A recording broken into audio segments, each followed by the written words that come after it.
የአየር ኃይሉ ጄኔራል ምን አሉ? ኢትዮጵያና ፈረንሳይ በምን ጉዳዮች መከሩ? ኮንትሮባንድ አሁንም ፈተና ሆኖ ቀጥሏል ተብሏል። ጣሊያን የጦር መርከቦችን ልትልክ መሆኑ ተሰምቷል። የማክሮን ተቃዋሚዎች በአስለቃሽ ጭስ ተበትነዋል። ወደ ቻይና ያቀኑት ትራምፕ የቻይና እርዳታ አያስፈልገንም እያሉ ይገኛሉ። ሰላም ጤና ይስጥልን፣ እንደምን አላችሁ ውድ የኢትዮጵያ ድምፅ ተከታታዮች። የኢትዮጵያ ድምፅ ለግንቦት 5 ቀን 2018 ዓ.ም ያዘጋጃቸውን ዜናዎች ወደ እናንተ የሚያደርስ ይሆናል። ከዜናዎቻችን ጋር አብራችሁ ትሆኑ ዘንድ በአክብሮት ጋብዘናል። ቀዳሚ ወዳደረግነው ዜናችን እንውሰዳችሁ። አየር መንገዱ 26 አዳዲስ አውሮፕላኖችን ከኤርባስ ሊገዛ ነው።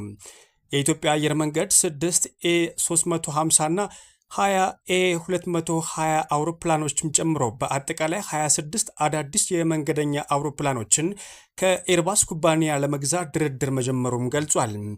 ብሉምበርግ እንደዘገበው ከሆነም ለረጅም ዓለም አቀፍ በረራዎች የሚውሉት ኤ350 አውሮፕላኖች በነዳጅ ቆጣቢነታቸውና በከፍተኛ የመቀመጫ ቁጥራቸው የሚታወቁም ሲሆን ኤ220 አውሮፕላኖች ደግሞ አነስተኛ መቀመጫ ያላቸውና ለቀጠናዊ በረራዎች የሚያገለግሉ ናቸውም ተብሏል።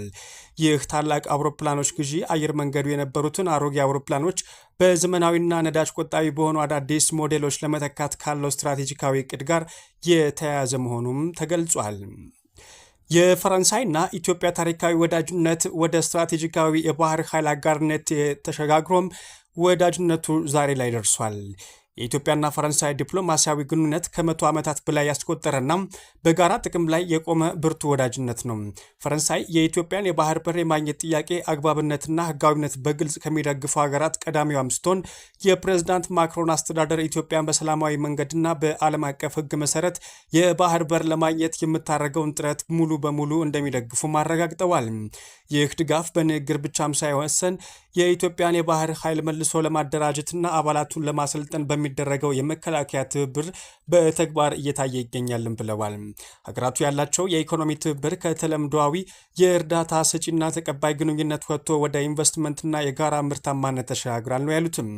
የፈረንሳይ ልማት ድርጅት ኤፍዲም ለኢትዮጵያ ኤሌክትሪክ ኃይል መረብ መዝናኛ የ80 ሚሊዮን ዩሮ ብድር የፈቀደም ሲሆን በታዳሽ ኃይልና በአረንጓዴ ኢንዱስትሪ ላይም በትኩረት እየሰራ ይገኛልም ተብሏል። ኢትዮጵያ በኢኮኖሚ ሪፎርሞች የተሻለ አቋም ላይ እንዳለች የአይኤምኤፍ ኃላፊ ገለጹ። የዓለም አቀፍ የገንዘብ ተቋም አይኤምኤፍ ከፍተኛ ኃላፊ ዘኢትዮጵያን ሄራልድ ጋር ባደረጉት ቃለ ምልልስ ኢትዮጵያ በቀጣይነት ያካሄደች ባለው የኢኮኖሚ ሪፎርም ምክንያት ከዓለም አቀፍ ቀውሶች ጋር ለመጋፈጥ የተሻለ አቋም ላይ መሆኗን ገለጹ። ኃላፊው በቃለ ምልልሱ የዓለም ኢኮኖሚ አቅጣጫ፣ በመካከለኛው ምስራቅ ያለው ጦርነት በኢትዮጵያ ላይ የሚያሳድረው ተጽዕኖ፣ እንደዚሁም ኢትዮጵያ በአይኤምኤፍ ድጋፍ እያካሄደች ስላለው የኢኮኖሚ ፕሮግራም ዝርዝር ማብራሪያም ሰጥተዋል። እንደ ኃላፊው ገለጻም በመካከለኛው ምስራቅ የሚከሰቱ ግጭቶች በዓለም የነዳጅ ዋጋ፣ በንግድ መስመሮችና በውጭ ንግድ ላይ ጫና ሊፈጥር ቢችሉም ኢትዮጵያ አሁን ካለችበት የኢኮኖሚ ሪፎርም ሂደት የተነሳም ከዚህ ቀውስ ጋር ለመቋቋም ቀድሞ የተሻለ አቅም አላትም ብለዋል።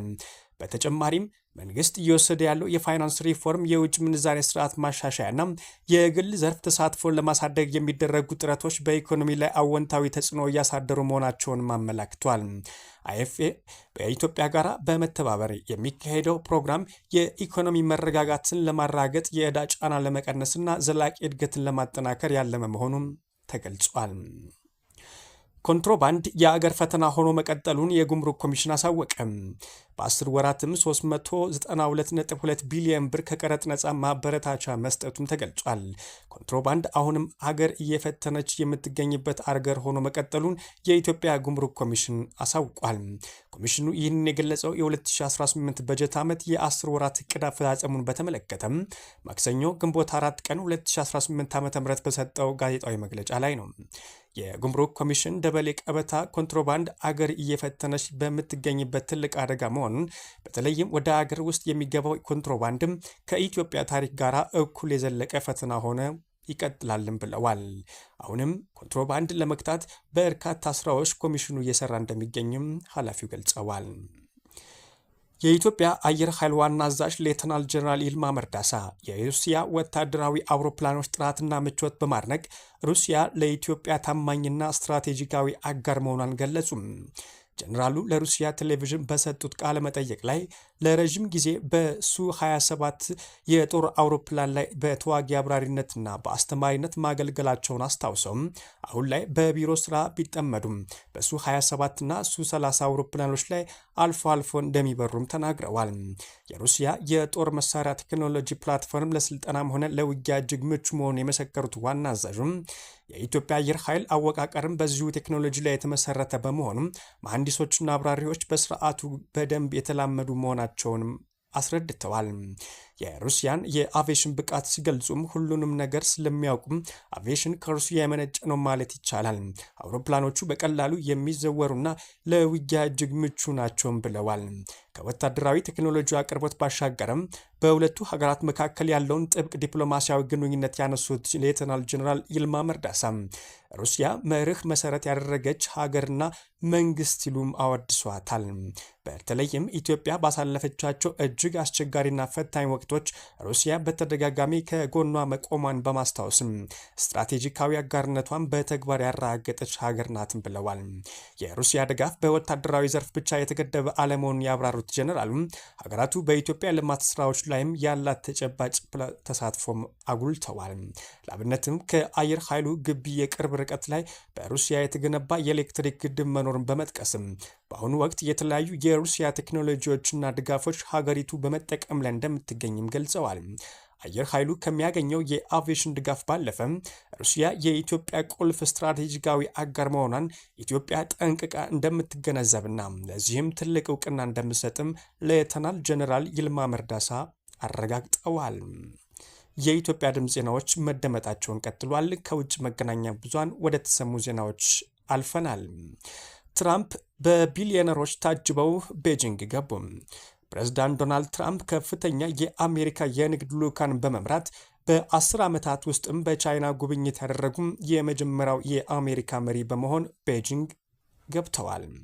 በዚህ ታሪካዊ ጉብኝታቸው የዓለማችን ቁጥር 1 ባለሀብት ኤለን መስክና የኒቪዲያን ዋና ስራ አስፈጻሚ ጄሰን ዋንግን የመሰሉ የቴክኖሎጂ ዘርፍ ቁንጮች ይዘው መቅረባቸው የጉብኝቱን ትርጉም ከፖለቲካ ባለፈ ወደ ታላቅ የንግድ ስምምነት ከፍ አድርገውታል የተባለው ትራምፕ ከፕሬዝዳንት ሺጂንፒንግ ጋር የሚያደርጉት ውይይትም በተለይ በሁለቱ ሀገራት መካከል ያለው የንግድ ፍጥጫ፣ በኢራን እየተካሄደ ያለው ጦርነትና የታይዋን ጉዳይም ዋነኛ አጀንዳዎች እንደሚሆኑም ይጠበቃል። ፕሬዝዳንቱ ቤጂንግ ከመድረሳቸው ጥቂት ሰዓታት ቀደም ብሎም የአሜሪካና የቻይና ከፍተኛ ባለስልጣናት በደቡብ ኮሪያ ተገናኝተው በምርቶች ላይ ተጨማሪ ቀረጥ ላለመጣል ፍላጎት ማሳየታቸውን ለንግድ ግንኙነቱ አዲስ ተስፋን ሰጥቷል። ይህ ጉብኝት በዓለም ገበያና በጂኦፖለቲካዊ መረጋጋት ላይ ከፍተኛ ተጽዕኖ ይኖራል ተብሎ የታመነም ሲሆን በትራምፕና በሺጂንፒንግ መካከል የሚደረገው ምክክርም የኢራንን ጦርነት አቅጣጫ ሊቀይር የሚችል ምስጢራዊ ቁልፍ ሊይዝ እንደሚችልም ተገምቷል።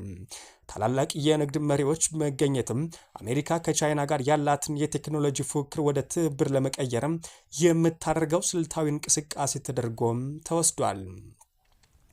በተመሳሳይ ትራምፕና የኢራን ጦርነት አሁንም ቀጥሏል። ነገር ግን ትራምፕ ቻይና ቢያቀኑም የቻይና እርዳታ አያስፈልገንም እያሉ ይገኛሉ።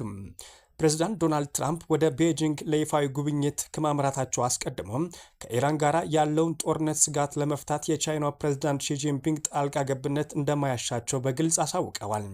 በሆርሙዝ ወሽመጥ ላይ ላለው ቁጥጥር መጠበቅና የተኩስ አቁም ስምምነቱ መፍረስም የዓለም የነዳጅ አቅርቦት ስጋት ላይ በጣለበት በዚህ ወቅትም ትራምፕ በሰላማዊ መንገድም ሆነ በሌላ እናሸንፋለን ሲሉ ያላቸውን ጠንካራ አቋም ለጋዜጠኞች ገልጸዋል።